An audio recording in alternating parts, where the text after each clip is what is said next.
আমাৰ সমষ্টি পুনৰ্গঠনৰ পিছত পঞ্চায়তসমূহ পুনৰ্গঠন হ'ল, কিন্তু এতিয়াও বহুকেইটা সমষ্টিত ৰেভিনিউ চাৰ্কেল সমষ্টি ভিত্তিক হোৱা নাই। আৰু আমাৰ বহুত ক্ষেত্ৰত দেখা যায় যে এটা সমষ্টিৰ ৰেভিনিউ চাৰ্কেল বা ৰেভিনিউ ভিলেজ আন এটা সমষ্টিৰ লগত জড়িত হৈ আছে আৰু কৰবাত আন এটা জিলাৰ লগতো জড়িত হৈ আছে। আৰু কিছুমান সমষ্টিত ৰাজহ চক্ৰ নাই। তাৰ পৰিপ্ৰেক্ষিততো ই কাষৰ সমষ্টিসমূহৰ লগত সংলগ্ন হৈ আছে। আজি আমি বিটিচিৰ ক্ষেত্ৰত এক্সাৰচাইজটো কৰা নাছিলোঁ, কিন্তু আন 105টা সমষ্টিৰ ক্ষেত্ৰত আমি এক্সাৰচাইজ কৰিছিলোঁ। এতিয়া উদাহৰণ হিচাপে মই 2-3টা ক'ব খোজোঁ। যেনেকৈ দুধনৈত আমাৰ বালিজানা ৰেভিনিউ চাৰ্কেল আছে, কিন্তু তাতে গোৱালপাৰা পূব সমষ্টিৰ গাঁওসমূহো জড়িত হৈ আছে। ঠিক তেনেধৰণে বৰক্ষেত্ৰীত আমাৰ এখন পঞ্চায়ত সৰ্থেবাৰী বা বৰপেটা সমষ্টিৰ লগত জড়িত হৈ আছে। তেনেকৈ আমাৰ টিংখঙৰ গাঁও নাহৰকটীয়াৰ লগত জড়িত হৈ আছে। সেইবাবে আজি আমি এটা প্ৰথম পৰ্যায়ত এটা এছেছমেণ্ট কৰি জিলা উপায়ুক্তসকলক মই 2 দিনৰ ভিতৰত আমাক প্ৰস্তাৱ পঠাব কৈছোঁ যে কোনো সমষ্টিৰ গাঁও যাতে MLA এৰিয়াৰ বাহিৰত নাথাকে। আৰু মই উদাহৰণ দিব পাৰোঁ, যেনেকৈ গোলাঘাট সমষ্টিৰ বহুকেইখন গাঁও দেৰগাঁও সমষ্টিত আহিছে, কিন্তু ৰেভিনিউ চাৰ্কেলটো এতিয়া গোলাঘাটতে আছে। তেনেকৈ তিতাবৰৰ পুৰণা 10খন গাঁও গোলাঘাট জিলাত আহিলে সমষ্টি গোলাঘাট, কিন্তু ৰেভিনিউ চাৰ্কেল এতিয়াও তিতাবৰৰ লগত সংলগ্ন হৈ আছে। সেই তাৰ পৰিপ্ৰেক্ষিতত ডিচিসকলক আমি এটা নিৰ্দেশ দিছোঁ যে ৰেভিনিউ চাৰ্কেল আৰু LAC টাৰ্মিনাছ হ'ব লাগিব, যাতে কোনো MLA নিজৰ সমষ্টিৰ বাহিৰত যাব নালাগে ৰেভিনিউ চাৰ্কুলৰ কাৰণে। আৰু তাৰ যেনেকৈ মই আজি চাইছিলোঁ ডিমৌ সমষ্টিৰে কিছু গাঁও জড়িত হৈ আছে চৰাইদেউ জিলাত, কিন্তু ডিমৌ পৰে শিৱসাগৰ জিলাত।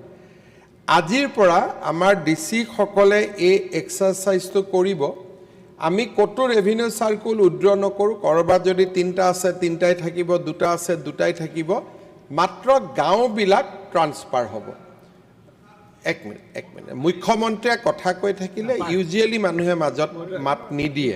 তাৰপিছত এতিয়া তাৰ পৰিপ্ৰেক্ষিতত আপোনালোকৰ যদি কিবা বক্তব্য থাকে আপোনালোকে ডিচিসকলকো দিব। আৰু যিকেইটা সমষ্টিত এটাও ৰেভিনিউ চাৰ্কুল নাই, সেই সমষ্টিখিনিৰ আমি লিষ্ট উলিয়াইছোঁ। বৰপেটা জিলাৰ পকা বেতবাৰী আৰু চেঙা, বঙাইগাঁও জিলাৰ সৃজনগাম, কাছাৰ জিলাৰ বৰখলা আৰু ধলাই, ধুবুৰীৰ বিৰচিং জৰুৱা। এতিয়া যদি চাউথ চালমাৰাত কিবা ইয়াৰ গাঁও আছে, এইখিনিও ধুবুৰীলৈকে ট্ৰেন্সফাৰ হ'ব। ধুবুৰীত বিৰচিং জৰুৱা, ডিব্ৰুগড়ত খোৱাং, গোৱালপাৰাত জলেশ্বৰ, কামৰূপ মহানগৰত চেণ্ট্ৰেল গুৱাহাটী, লখিমপুৰত নাওবৈচা, তিনিচুকীয়াত মাকুম ডিগবৈ আৰু শোণিতপুৰ জিলাত ৰঙাপাৰা, বিশ্বনাথ চাৰিআলিত বিহালী। এই সমষ্টিকেইটাত এটাও ৰেভিনিউ চাৰ্কুল নাই। ইয়াতে আজি আমি সদনত জনাবলৈ পাই ভাল পাইছোঁ যে চৰকাৰে তৎকালীনভাৱে এই গোটেইকেইটা সমষ্টিত এটা ৰেভিনিউ চাৰ্কুল দিবৰ বাবে সিদ্ধান্ত লৈছে। ইয়াৰ ফলত পকা বেতবাৰী সমষ্টিৰ গোটেই গাঁও পকা বেতবাৰী ৰেভিনিউ চাৰ্কুলত আহিব। চেঙা সমষ্টিৰ গোটেই গাঁও চেঙা ৰেভিনিউ চাৰ্কুলত আহিব। ঠিক তেনেকৈ গুৱাহাটীতো 5টা সমষ্টিত 5টা ৰেভিনিউ চাৰ্কুলত 5টা সমষ্টিৰ গাঁও আহিব। কোনো সমষ্টিলৈ অভাৰলেপিং হ'ব নোৱাৰিব। এই এক্সাৰচাইজটো কৰাৰ পিছত কিছুমান সমষ্টিৰ কিছুমান ৰেভিনিউ চাৰ্কুল বহুত ডাঙৰ হৈ যাব। আৰু কিছুমান সমষ্টিত কিছুমান ৰেভিনিউ সাৰ্কেল বহুত সৰু হৈ যাব তাৰ পিছত আমি নেক্সট এক্সাৰসাইজটো কৰিম যাতে সমষ্টিৰ ভিতৰতে সমানুপাতিকভাৱে গাঁওসমূহ প্ৰতিটো ৰেভিনিউ সাৰ্কেলত ভগাই দিয়া যায় আমি কোনো সমষ্টিৰ পৰা কোনো ৰেভিনিউ সাৰ্কেল উইথড্ৰ নকৰো কিন্তু তাৰ পিছতো জোনাইদৰে সমষ্টিত আমাক ৰেভিনিউ সাৰ্কেল আৰু ক্ৰিয়েট কৰিব লাগিব গতিকে সেই পজিশনটো আমি নেক্সট ব্যৱস্থাত লম যেনেকৈ সমৰিয়াৰ গোটেই গাঁওবিলাক গৰৈমাৰীলৈকে গুচি যাব কাৰণ সমৰিয়াত এতিয়া এটাই ৰেভিনিউ সাৰ্কেল আছে সমৰিয়া ৰেভিনিউ সাৰ্কেল বকুত আছে কিন্তু পৰৱৰ্তী সময়ত গৰৈমাৰীৰ লগতে আমি সোণতলিটো এটা ৰেভিনিউ সাৰ্কেল ক্ৰিয়েট কৰি দিম যাতে বৰ্ধিত প্ৰেছাৰটো লবৰ কাৰণে দুটা ৰেভিনিউ সাৰ্কেল আমি কৰিব পাৰো কিন্তু আজিৰ পৰা যেটো এক্সাৰসাইজ আৰম্ভ হ'ব সেইটো হল নিজৰ সমষ্টিত থকা ৰেভিনিউ সাৰ্কেলত গাঁওসমূহ এটেচ কৰা কোনটো ৰেভিনিউ সাৰ্কেলত এটেচ কৰিব লাগে আপোনালোকে যাতে ডিসি সকলক পৰামৰ্শ দিয়ে যত এটাই ৰেভিনিউ সাৰ্কেল আছে তাতটো পৰামৰ্শৰ প্ৰয়োজনে নাই কিন্তু যত এটা ৰেভিনিউ সাৰ্কেল নাই দুটা আছে গাঁওখিনি কোনটো ৰেভিনিউ সাৰ্কেলৰ লগত সংলগ্ন কৰিব লাগে সেইখিনি আপোনালোকে পৰামৰ্শ দিব ইয়াৰ নেক্সট স্টেজ আমি বিটিসিটো চেষ্টা কৰিম যাতে বিটিসিটো আমি এনেকে ৰেশনালাইজ কৰিব পাৰো মূল উদ্দেশ্যটো হল পঞ্চায়তৰ সীমাটো যেনেকে সমষ্টিৰ ভিতৰত তেনেকে ৰেভিনিউ ভিলেজো এতিয়া সমষ্টিৰ ভিতৰত হ'ব যাতে সমষ্টিৰ বাহিৰৰ সাৰ্কেল অফিচাৰৰ তাতে সমষ্টিৰ মানুহ বা সমষ্টিৰ বিধায়ক যাব নালাগে বানপানীৰ পৰিপ্ৰেক্ষিতত এটো খুব ইম্পৰ্টেন্ট কাম সেইকাৰণে আমি এই সপ্তাহতে প্ৰথম পৰ্যায়টো শেষ কৰিম দ্বিতীয় পৰ্যায়ত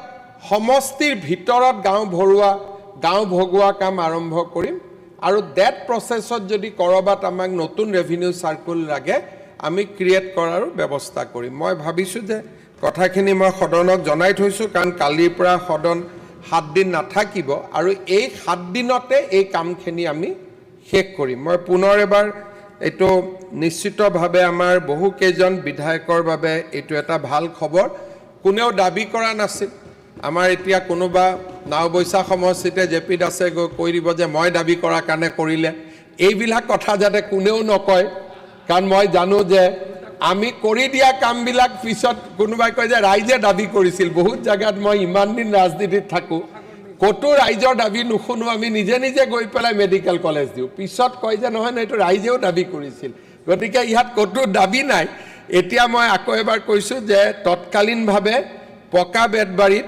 বিধায়কে দাবী নকৰাকৈ চেঙাত বিধায়কে দাবী নকৰাকৈ সৃজনগামত বিধায়কে দাবী নকৰাকৈ বৰখলা ঢলাইত বিধায়কে দাবী নকৰাকৈ বিৰসিং জৰুৱাত বিধায়কে দাবী নকৰাকৈ খোৱাঙত দাবী নকৰাকৈ গোৱালপাৰাত জলেশ্বৰত দাবী নকৰাকৈ কামৰূপত চেন্ট্ৰেল গুৱাহাটীত দাবী নকৰাকৈ লখিমপুৰত নাওবৈছাত দাবী নকৰাকৈ তিনচুকীয়াত মাকুম ডিগবৈত দাবী নকৰাকৈ ৰঙাপাৰা বিহালীত আমি দাবী নকৰাকৈ ৰাইজৰ সুবিধাৰ প্ৰতি লক্ষ্য ৰাখি এটা সাৰ্কেল অফিচাৰ আমি সাৰ্কেল অফিচ আজি আমি ঘোষণা কৰিছো ধন্যবাদ